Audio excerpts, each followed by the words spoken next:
Bonjour et bienvenue dans cette nouvelle vidéo de lecture. Aujourd'hui, j'ai le plaisir de vous retrouver pour vous lire le chapitre 5 du livre intitulé Sous les vents de Neptune, écrit par Fred Vargas. Une fois chez lui, Adamsberg parcourut sa bibliothèque hétérogène à la recherche d'un livre quelconque susceptible de lui parler de Neptune Posidon. Il y trouva un vieux manuel d'histoire où, page 67, le dieu de la mer lui apparut dans toute sa splendeur, tenant à la main son arme divine. Il examina un moment, lut le petit commentaire qui légendait le bas-relief, puis, le livre toujours en main, il se jeta sur son lit tout habillé, rincé de fatigue et de chagrin. Le hurlement d'un chat se battant sur les toits le réveilla vers 4 heures du matin. Il ouvrit les yeux dans l'obscurité, fixa le cadre plus clair de la fenêtre face à son lit. Sa veste, suspendue à la poignée, formait une large silhouette immobile, celle d'un intrus apparu dans sa chambre le regardant dormir. Le clandestin qui avait pénétré son antre et ne le lâchait pas. Adamsberg ferma brièvement les yeux et les rouvrit. Neptune et son trident. Cette fois, ses bras se mirent à trembler. Cette fois, son cœur s'accéléra. Rien de commun avec les 4 tornades qu'il avait subies, mais de la stupéfaction et de la terreur.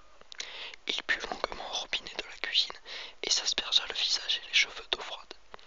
Puis il ouvrit tous les placards à la recherche de quelque alcool, boisson forte, piquante, épicée, peu importe. Il devait bien exister une chose de ce genre, quelque part au moins un reste abandonné un soir par Danglars. Il trouva enfin une bouteille en terre cuite inconnue dont il ôta rapidement le bouchon. Il colla son nez au goulot, examina l'étiquette. Du genièvre 44 degrés. Ses mains faisaient trembler l'épaisse bouteille. Il remplit un verre et la vida d'un coup. 2 fois de 8. Adamsberg sentit son corps se démembrer et alla s'affaler dans un vieux fauteuil, ne laissant qu'une petite lampe allumée. À présent que l'alcool avait engourdi ses muscles, il pouvait réfléchir, commencer, essayer, tenter de regarder le monstre que l'évocation de Neptune avait enfin fait émerger de ses propres cavernes. Le clandestin, le terrible intrus. L'assassin invincible et altier qu'il nommait le trident. L'imprenable tueur qui avait fait chanceler sa vie 30 ans plus tôt. Pendant 14 années, il avait pourchassé, traqué, espérant chaque fois le saisir et sans cesse perdant sa proie mouvante. Courant, tombant, courant encore. Et tombant, il y avait laissé des espoirs. Et surtout, il y avait perdu son frère. Le trident avait échappé, toujours. Un titan, un diable, un Poséidon de l'enfer. Levant son arme à 3 pointes et tuant d'un seul coup au ventre, laissant derrière lui ses victimes empalées, marquées de 3 points rouges, non, de 3 trous rouges, en ligne. Adamsberg se redressa dans son fauteuil, les 3 punaises rouges alignées au mur de son bureau, les 3 trous rouges sanglants, la longue fourchette à 3 dents qui maniait Enid, le reflet des pointes du trident. Et Neptune, levant son sceptre, les images qui lui avaient fait si mal, déclenchant les tornades, faisant affluer le chagrin, libérant en une coulée de boue son angoisse revenue. Il aurait dû savoir, songeait-il maintenant, relier la violence de ces chocs à l'ampleur douloureuse de sa longue marche avec le trident. Puis, puisque nul ne lui avait causé plus de douleur et d'effroi, de détresse et de rage que cet homme, la béance que le tueur avait creusée dans sa vie, il avait fallu, il y a 16 ans, la colmater, la murer et puis l'oublier.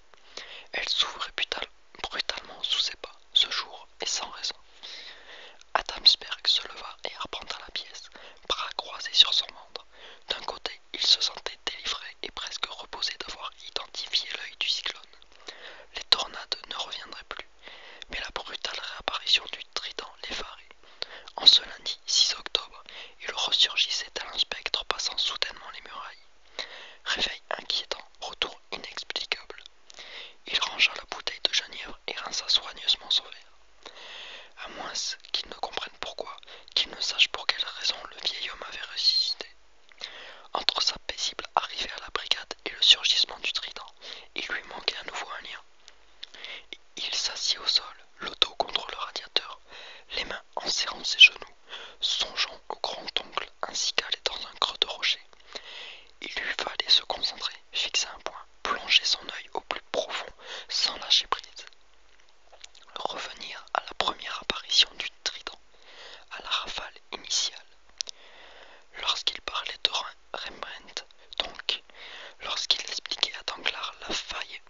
l'affaire d'Hernancourt. Il se repassa cette scène en esprit. Autant mémoriser les mots exigeait de lui un effort laborieux, autant les images s'incrustaient aisément en lui comme des cailloux dans la terre molle. Il se revit assis sur